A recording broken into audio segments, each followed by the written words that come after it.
Hello. Thank you for joining us today for this exclusive interview with Miyasha Coleman. Miyasha, how are you doing this afternoon? I'm doing great. Thank you. How are you? I'm doing well. Perfect. So, I want to start off by introducing Miyasha. Miyasha is a Philadelphia native who's a best selling author and filmmaker. Her best selling novel, The Secret Society, is a highly rated movie on Amazon, and her new film, Secret Society 2 Never Enough, is set to be released on Friday, July 29th on Amazon Prime. Also, don't forget to like, comment, and share this interview. This interview can be found on our Facebook page at Afro American Newspapers. Also, don't forget to go to afro.com to see recent stories. So I can jump right into the questions. Miyasha, what inspired you to begin writing and what influenced you to write The Secret Society? I started writing initially just as an escape from reality. At a young age, both of my parents were addicted to drugs, and I didn't really know how to express my feelings about the things that I was going through dealing with that. So I just would write poetry, and it was like it gave me that brief moment of refuge, if you will. And then I realized that it was something I was actually good at. People actually liked what I was writing. I would pass my stories around to classmates at middle and high school, and they would be like super excited and hyped to know what's going to happen next.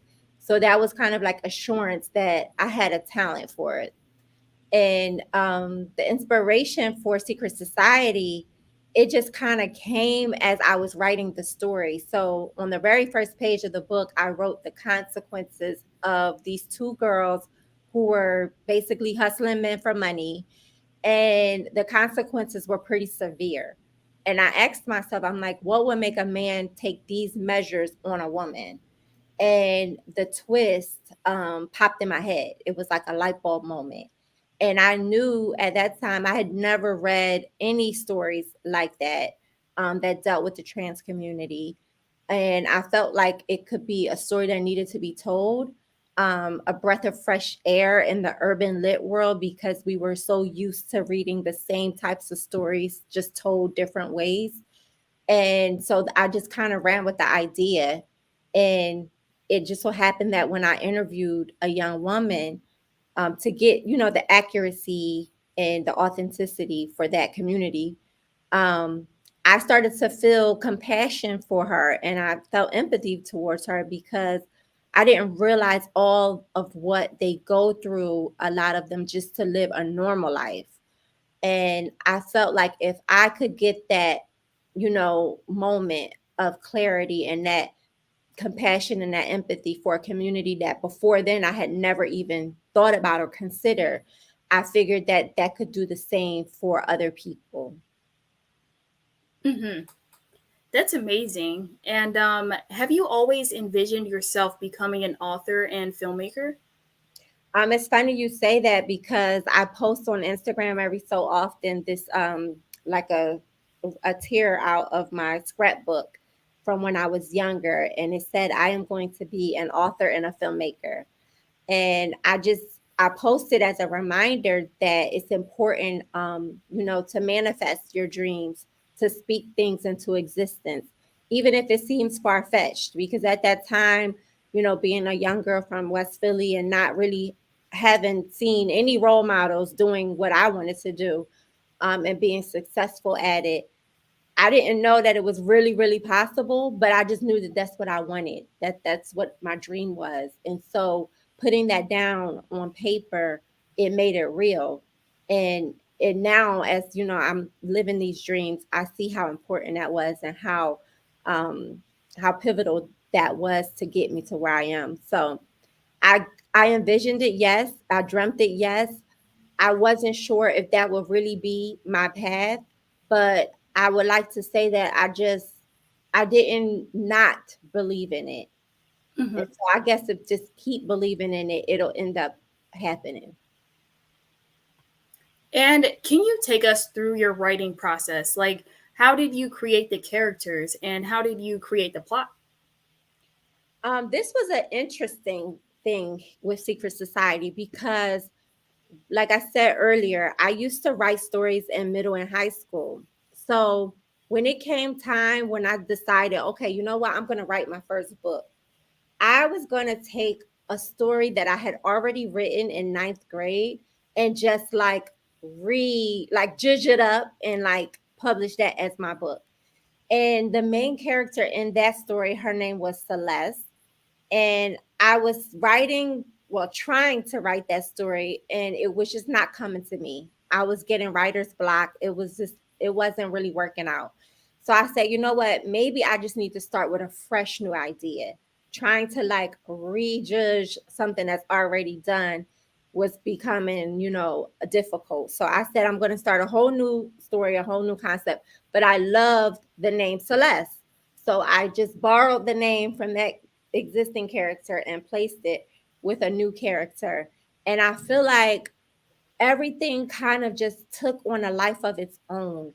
And I think writers can attest to this, that when you start, it's like your characters and your story kind of takes life of itself, and you're just following, like it's just coming in your head and you're just getting it out as it's coming in your head. So it's a very organic process for the most part. Don't get me wrong, there's moments where you just get stuck, it's not flowing the way it was at one point. And whenever that occurs for me, I just take a break. I just stop and go about my day, do something different. It kind of works like when you're not looking for something, you find it. That's kind of how it works with inspiration. It's like when you're not forcing it or trying to get it, then it'll end up coming from just anything random, a song, or Hmm. driving down the street and seeing someone, and you might just start to envision a scene or some type of scenario. So it's really the organic way is the best way, because that's going to be your best work. And whenever you do get that block, you just give yourself time. Hmm. And with your publishing process, did you decide to self publish or did you go like the traditional route? So my plan was to self-publish, because there was an author who spoke at my college graduation, and her story was that she self-published. She sold like 3,000 copies on her own, and then the big publishers came knocking at her door. So in my mind, I'm like, okay, I'm going to do the exact same thing. So when I wrote Secret Society, I reached out to that author. I emailed her. I let her know that she inspired me there at my college graduation. And I had wrote my first book, and now I wanted to follow in her footsteps and self-publish it. And I asked her for some tips on how to do that. And her response to me was, don't self publish. Try to get a publishing deal. And if you don't, then let self publishing be your last resort. So I'm like, okay, all right, I'll try to get a deal. I researched how to get a publishing deal. And it was basically like, look at publishers who publish the type of book that you have written. Like, just don't send your manuscript out to any and everybody. So at that time, it was very few people that were publishing urban lit books or street lit books. So Terry Woods, who's also a Philadelphia native, she was at the top of that list. And so I reached directly out to her publishing company, and they actually offered me a deal. So I was like super hyped. I'm excited. This is like the biggest publisher in street books, so I'm about to be under that umbrella. I felt like that was a dream come true. But as we got closer to our meeting, I was nervous because I didn't know the book business. I didn't know what was considered a good deal, what was considered a bad deal. So I sought advice again from that author, Karen Equinones Miller. And she said, listen, you need an agent. I'm going to put you in touch with my agent and see what happens. Her agent agreed to represent me after reading, I had at the time 2 books. After reading those 2 books in a weekend, she was like hooked. She wanted to represent me. The Monday before I was supposed to sign the deal, my agent got 3 of the biggest publishing houses bidding for my books, and Simon and Schuster was the highest bidder, and then the rest is, as they say, was history. That's amazing. And Thank you. with filmmaking, so what is it like working as a producer? You know what? It's For me, because I've always been an entrepreneur, I've always been a self starter, and I've always been a person that can work really well with teams and like putting different people in position and knowing how to navigate different spaces. It kind of was like God was preparing me throughout life with different experiences that I was given for this moment of producing, because without really knowing what it takes to be a producer, I had all these different qualities. And I think that that served me really well with doing this film, because my crew and my cast to this day, like we're like a family, and they attribute the work environment to having someone like me at the helm, um with having positive attitude, being solution driven, and just not having ego, doing whatever it takes to get the job done. And if they see the person at the top moving a cord, then they know they are not too good to move a cord. And so it just kind of, it put me in a space where I was really all about what's best for this project. It removed me from the creative part, it removed me from any personal or emotional attachments that I had to the project. And it just put me in a space of what's best for the project. And that's how we will move. And with Secret Society 2, did you partake in selecting the cast for the film? Absolutely. So, again, with wearing so many hats, as an executive producer, and especially as an independent executive producer, you kind of don't have a choice but to wear a bunch of different hats, because, there's budget restraints, right? So, it's like, do you hire somebody to do this, or do you do it yourself and put the money on the screen? And I really wanted to make sure the movie came out where it didn't look independent or it didn't feel independent. And so I chose to put the money on the screen. And if that meant I had to take on another job, then I would just take on that job. So when it came to casting, I was definitely that person looking at every single audition, and it was hundreds of thousands of auditions.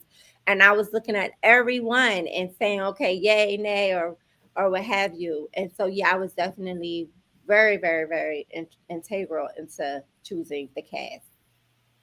That's great. And for your upcoming film, we can take a look at the trailer. Okay, perfect.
And so with this film, I know with the first one, there were a lot of positive reviews for the first film.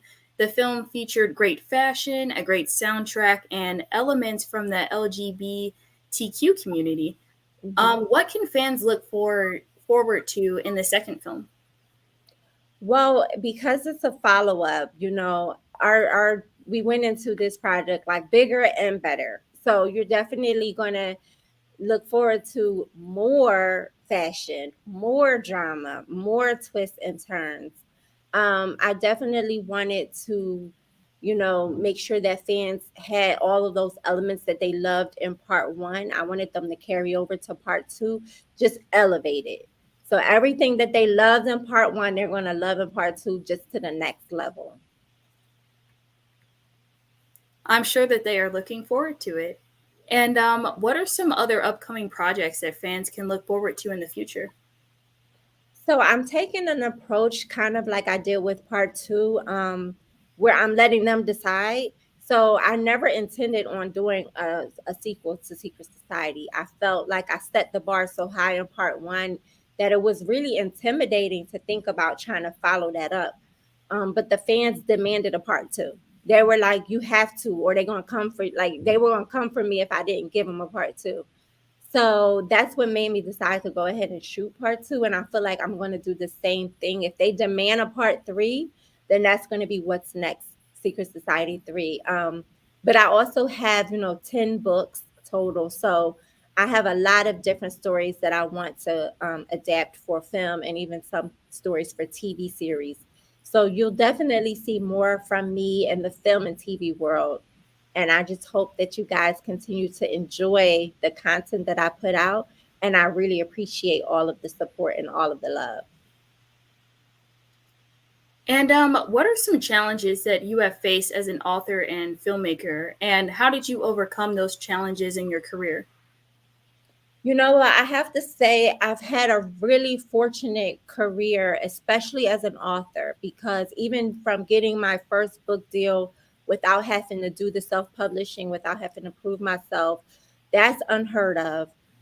For it to be with a company like Simon and Schuster, where you get great money, you get great backing, you do a whole nationwide tour and a lot of marketing support, that's been a plus.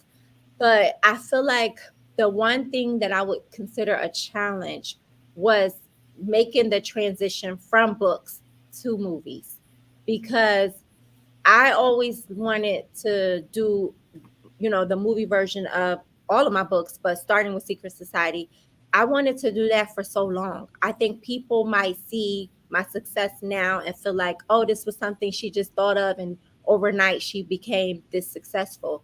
And the reality is, I've been trying to make a movie since like 2015, and it was just different things that would come up that would discourage me. The first thing I was trying to do is go the Hollywood route, trying to get people in Hollywood to option my book and then make it into a movie. And I got some offers, and I remember when I found out what it really meant to option your book, it's basically they pay you a fee to then either shop it or produce it themselves. But you have no, say so in how it's produced. You are not a part of that team, that creative process.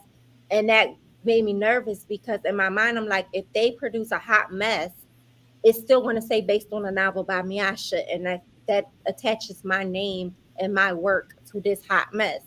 So I didn't want to do that. And then I said, okay, maybe if I just get the money to do it, and then I can go ahead and be in control of the creative process. So I would, shop it to different people who I knew had those kind of resources. And they would be like, yeah, the script is too ambitious. Like, you're going to need millions and millions of dollars to shoot this movie. And that discouraged me, because I'm like, where am I going to get millions and millions of dollars from, at this point in my life? So I put the script on a back burner, and I feel like that was a challenge for me. But looking, hindsight, it was really just God's plan and God's timing. So I took that lesson as, even when we perceive things as obstacles or we perceive things as challenges, it's another side of that. It's basically God saying, no, not yet. This is not the right time. This is not the right person. This is not the right space. And then when it is right, those doors will open. Things will go smooth. It'll feel like it was just, God sent. And that's exactly what happened with Secret Society and Secret Society 2. That's great. And there are some questions from the audience. So, is the book currently available on Amazon? The book is available, and we actually released an anniversary edition. So it's the same story, but in the back there's some motivation from myself, the two leading characters in Secret Society. There's some exclusive behind the scenes pictures from the movie set, and just it just shows, like I said, to be patient, to not think that one closed door means forever you cannot do what you're trying to do. just means that you need to take your time and there's a better time for this situation to occur. And so here goes another comment. What was your technique of getting past naysayers? You know what? I can't really recall moments where I've had naysayers. My family had been very supportive from day one when I said, I want to do this, I want to write a book, or I want to make a movie. They've always been like super supportive of everything. My husband has been my number one fan. But I will say to people who do experience those naysayers, um, a lot of times people are operating and saying things out of fear. They themselves don't believe in the dream. They themselves feel like it's too big or too ambitious or just not possible. And so they'll say no to you because of their own fears. So you have to just push past that and realize that no just means there's another way. Don't take no for an answer, basically. Keep pushing, keep fighting past it, and use it as fuel. Use it as fuel to say, you know what? I'm going to show you and keep it moving. So, with the casting process, there are some recognized reality stars, and as we know, like seasoned actors. Were you intentional about like the mix of that? You know what? I wasn't intentional in terms of I wanted to put this particular name or that particular name. It was really about the auditions for me. Even with part one, I know that a lot of people were saying I should probably try to cast a well-known talent for one of the main roles. But for me, I wanted, when I see that audition, I wanted that actor or actress to just feel and look and sound and move like the character that I had in my head. And it's a lot different when you're doing a movie that's based on a book because these descriptions are already out there. Fans already kind of know what they look like, how they sound, what their mannerisms are. So when you're trying to cast someone to fit those descriptions, it makes it even more challenging because you have to be super specific.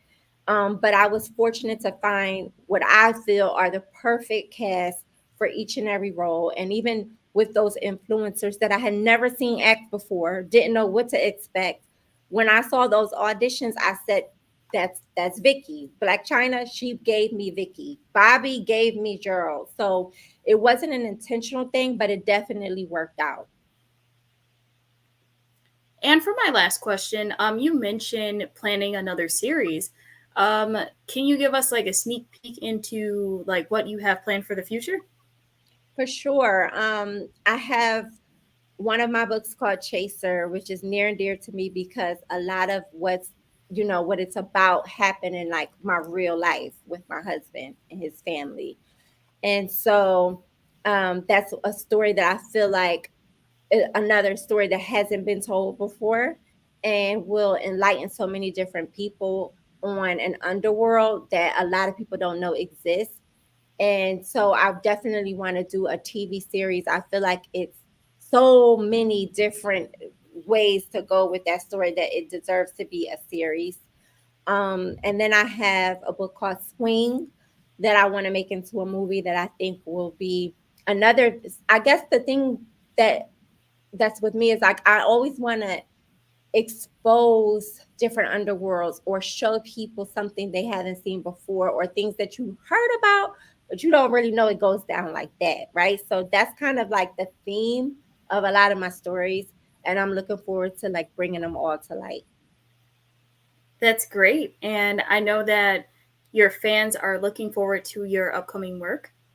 Once again, thank you so much for joining us. It is truly an honor to meet you. So, thank you again for this interview. Thank you for having me. And also, don't forget to like, comment, and share this interview. Once again, the interview can be found on our Facebook page at Afro American Newspapers. Also, don't forget to visit theafro.com and you can review some recent news stories. And you can also find tickets for our 130th year anniversary gala. So, thank you again. Thank you. And make sure you check out Secret Society 2 Never Enough, July 29th on Amazon Prime.